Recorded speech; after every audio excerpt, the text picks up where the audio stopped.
Hello, I'm Storm Track meteorologist Matt Schaefer. We do have a severe risk tonight, especially this evening into tonight. You can see it's highest towards New Richmond, parts of Polk, St. Croix, and Pierce counties. Is a level 3 risks. Numerous severe storms are possible, though the risk does decrease as the storms move in from the northwest to the southeast.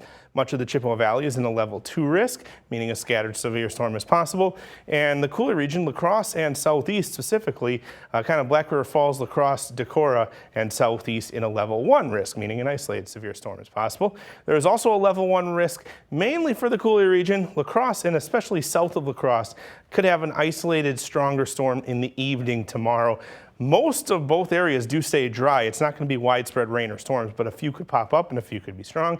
Again, just level 1 and level 2 risks. Basically, these are both risks for short-lived severe storms with not a whole lot of intensity to them. Still severe, any severe is intense, just above the baseline severe. You don't typically see a whole lot in the level 1 or 2 risks. Isolated tornadoes possible in the level 2 risk. It's usually pretty low in the level 1. And again, pretty short-lived. Bursts of mainly wind and hail damage is what we usually expect in those risks.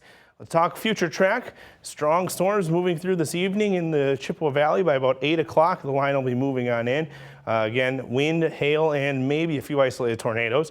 As the storms move further south into the La Crosse area and the Coulee region, that should be closer to 9 or 10 o'clock, and then continuing off to the southeast, where they'll be even near south of Prairie du Chien and Lone Rock by 2 in the morning. We will clear out overnight and into your Tuesday morning, and some spots will be sunnier than others, and that will change on and off throughout the day. And here's that risk for a few stronger storms Tuesday afternoon, evening, mainly south of I-90 and mainly in the afternoon and evening. A few sprinkles could pop up elsewhere before this round starts moving up from the north. So Wednesday's rain chance is more in the Coulee region than the Chippewa Valley. In fact, it might be fairly widespread in spots. Could get up to about Neillsville, angling down towards Winona and southeast for the most widespread rain on Wednesday. Not much in the Chippewa Valley and northeast. A few isolated scattered showers could pop up otherwise. We'll see our lows down in the 60s tonight, decreasing clouds. It'll still be humid, though dew points will be decreasing. In the Coulee region, they could start the evening near 70. We should be in the low to mid 60s for dew points by tomorrow morning in both the Chippewa Valley and La Crosse. High of 81 tomorrow in Eau Claire, 80 in La Crosse. Humid, mostly to partly cloudy with an isolated pop-up shower or storm, most likely in the Coulee region and most likely even south of I-90, south of La Crosse.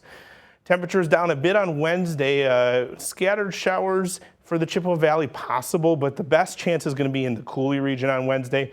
Few could be possible on Thursday as well. It could pop up, but most of the day should be dry in all of the area. Summer solstice on Friday, the longest daylight of the year. It'll be in the mid-80s in the Coulee region, low 80s in the Chippewa Valley. A warm front Friday night into Saturday could bring around to showers and thunderstorms, and after that, we're going to be in the 90s all across the state of Wisconsin, in fact, possibly, especially the western half and into Minnesota and Iowa where we are.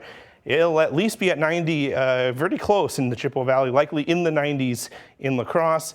It's going to be very, very humid with dew points in the 70s. That's why the lows are the low to mid 70s. It's going to be, I would say, probably the most humidity we've had since at least last summer, possibly even a year or two. It's going to be a very humid weekend. Storm chances then return late Sunday night into Monday. Still very humid on Monday, but the cold front should be moving through and getting us back closer to our averages, if not just a little above.